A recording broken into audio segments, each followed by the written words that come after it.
Dear International Contract Agency, I've been wondering what to play and my choice ended up on Hitman. I've been aware of franchise and seen some bits and pieces but never actually fully played through any of the games. Starting from the reboot felt not right, so just like with the Witcher series, I've decided why not experience how Hitman has evolved starting from very beginning. So armed with a fresh perspective, first I load the original Hitman Codename 47, released in the year 2000, developed by a Danish company IO Interactive. Now, when it comes to old games, I have big problems enjoying them, and Codename 47 wasn't an exception, but overall aged less poorly than I anticipated. First challenge I had to face after resolution were controls. By default you expected to use numeric keypad, but after I assigned key bindings in a more traditional manner, controls surprisingly didn't feel that old at all. Physics of shooting turned out to be not bad. As you shoot, you can see projectiles fly and connect with the bodies, leaving bullet holes. Pretty wild at the time, and because of that you can see exactly where your bullets land. It brings a good understanding of your aim and a level of satisfaction to see a physical force dealing death instead of bullets just appearing in the bodies or on the walls. It might look like a small detail, but it contributed a lot toward my enjoyment of assassinations. Overarching story doesn't matter much, the whole enjoyment comes from the hits themselves, and story mostly exists to wrap up the big targets you kill in one package by the end. And it's perfectly fine, it didn't need to be more than that. What I wasn't ready for is how goofy the origin of iconic bald killer turns out to be. Tone of the story was at the same time somehow serious and absurd. I was happy to discover that 47 has not one but 5 dads. Those criminal masterminds donated their DNA, you can only guess in what form, to create a perfect genetically modified killer. And let me say, 47 has some wacky ancestors. Chinese triad leader, the only one using a katana over a gun, trying to dodge bullets.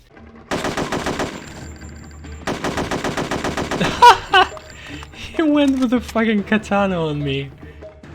What a Chad.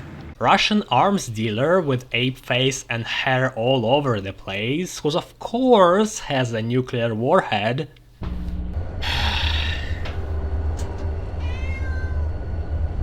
Colombian drug lord, a heavy reference to Al Pacino's Scarface, who becomes really hard to kill if he happens to snuff a load of cocaine. Now for Mr. Scarface. Hola, Hancho. Say hello to my little friend. They even have a character that looks like he was pulled straight out of DC universe. He wasn't 47's dad, but still worthy of note. Your merchandise can be collected in the appointed warehouse. Some of them are almost on the verge of being offensive racial caricatures, but still not quite there. I don't mind it that much, I just wished as I played to find one of the bosses to be Danish, so it would mean they are making fun of everybody and not just trying to be covertly racist. Unfortunately I haven't found one. So, fresh out of a tube, Clone 47 greeted with a voice that sets the tone of the game right away. Wake up, my friend. It's the dawn of a new day, and you have things to do. Excellent. It's time. Excellent. Professor Ortmayer, a scientist who, judging by voice, I thought was from somewhere in Middle East, but he actually was German. He's the guy who created 47 and also one of the 5 fathers, the main dad, the dad. Or to differentiate, let's call him a mom. He's the closest thing 47 has to a mother, and he gave 47 birth in a way. So 47 escapes from his mom's underground facility and a year later doing hits for Secret Organization. First 3 levels in Hong Kong were fun to complete. They are short, simple and have a clear goal. You go in, observe, figure out more or less efficient way to do the hit and go out. It even made me want to repeat it in a more clean way. Oh, oops, there is no replay button or rating. I guess you can count the amount of payout as rating, but it's all the same as long as you don't kill civilians. be it silent or not. Can't say I've noticed lack of the ability to save on those levels because they were so short, restarting was no big deal. Fourth mission, Li Hong assassination, that's where things start to bog down. There are more steps you need to do, and I don't mind increased complexity. Execution what makes the whole process longer and more tedious than it should be. Map is big, full of beautifully aged pine trees, and I'm convinced designed purposefully as a maze to waste your time. Right now, knowing exactly what game wants you to do, it would take me 10 to 15 minutes to complete. Blindly, it took me more than 3 exhausting hours. Most of it is just wandering around or repeating the same actions to get to the point where I left off, and the lack of basic communication between 47 and NPCs is just infuriating. For example, listen to the bartender. Where do I go for some action? You could try the second floor.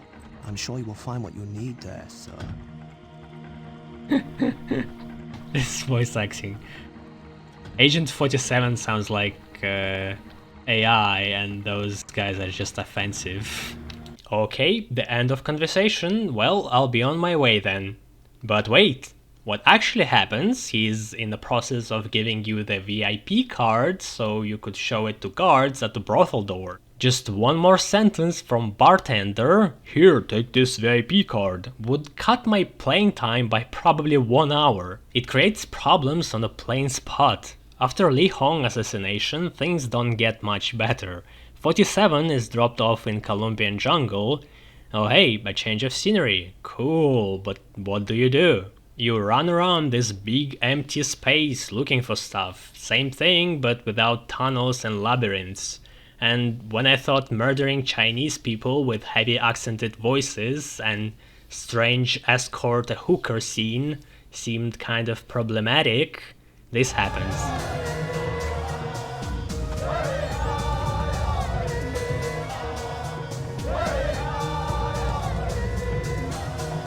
White man, you bring back joy into our hearts. I had a single hitch with killing the drug lord. As you get close, he snuffs cocaine, and if you try to shoot him, he interrupts you with taunts. I'm stronger than you, amigo. I feel no pain. What? Don't you have anything bigger, maricon? Come on, show me you got cojones. Seriously, he's invincible? Well, I'm shooting at the bomb. Huh. What? Why you bring that little pop gun to a shooting game? You gonna lose, muchacho.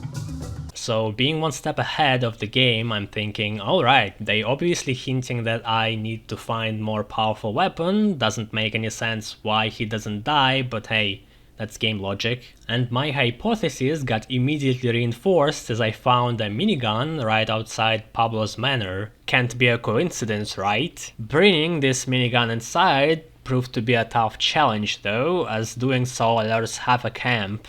Also, bug that makes ladders kill you when you try to climb them at some watchman towers didn't speed up the process. Nice security feature though.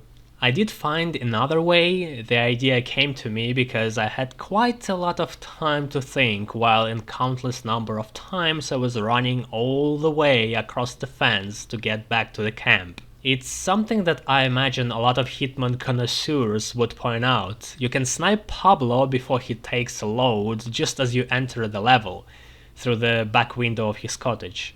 The problem is, the only way I knew where to get a sniper rifle is to bring it back with me from previous jungle levels.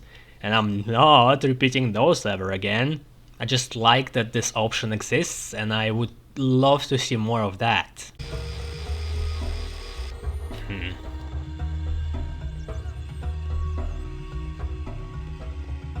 And it's really easy to restart.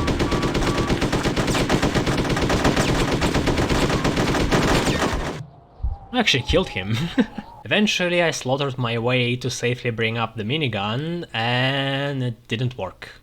It turns out I simply needed to shoot him until he exhausts all of his one-liners. Frustrating, but still nothing close to Li Hong assassination. Next comes Traditions of the Trade, the hotel level. A big chunk of my time took to get familiar with the layout of the building, as architecture of this place is again a diabolical labyrinth. Figuring out the first step wasted a lot of time as well. Game sends you off to kill a terrorist and extract a bomb, also saying that it's highly unlikely that the bomb is in his room, when in reality both the terrorist and the only clue how to get to the bomb are in it. So instead of running around looking for that guy, I should have done the exact opposite of what the game hinted me not to do. Communication with NPCs is again lacking, even though you are in a neutral environment and supposed to be doing a detective work. You only can talk to people in a very limited way, and information they give is barely any help. The assassinations themselves are memorable and fun to do. They are disgraceful, dirty, and humorous in a twisted kind of way. Wish the game just cut the crap and did the better job at alluding toward the meat of the level. Next, Rotterdam. If it's not a pointless maze, it's a whole lot of empty space you need to cover. And speaking of pointless and things that doesn't belong, in Mad Hatter level there was a crazy train endlessly circling around the area, and to open the gates you need to change the direction of the tracks so the train would ram them open. Why? What are you doing, game? Let's just assume by canon 47 skipped a day in his killer school on bolt cutters. I mean, the guy is 1 year old. Maybe I'm putting too much faith in his awareness. Disarming a nuke mission was about as tedious as other big boss levels for all the same reasons. If I started next to a ship with a car bomb, it could have been fine. It easily could have been one of the favorite levels, but instead it lost me in long repetition runs to get to that point. It's also one of those missions that could have been bearable if the game had checkpoints or saving system.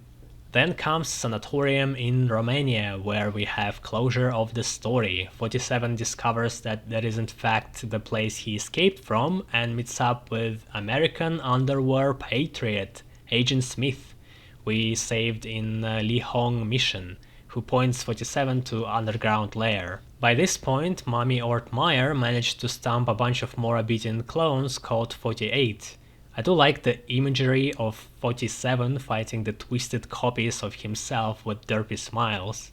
It took some time to figure out how to trick the professor to open a door, and I was literally about to break my rule and look it up, but luckily I didn't. First Hitman feels like it doesn't know what it wants to be yet. It wastes a lot of time on pointless environmental puzzles instead of letting you play as this methodical, cold-blooded killer planning out the hit. It's hard to rate Hitman because it's of course a product of its time, and if I were to play it 21 years ago, who knows, maybe I would have been blown away by it. Also, it's the first one to set up the concept, a guy stripped of identity, swapping out appearances, blending with the crowds, goes around the world, pedantically executing his targets.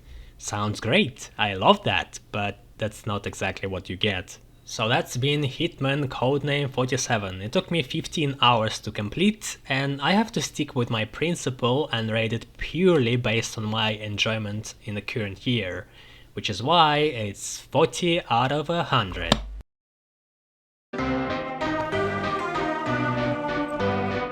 This guy guarding... oh no! I'm stuck in the vase. Agent 47's only weakness. God damn it.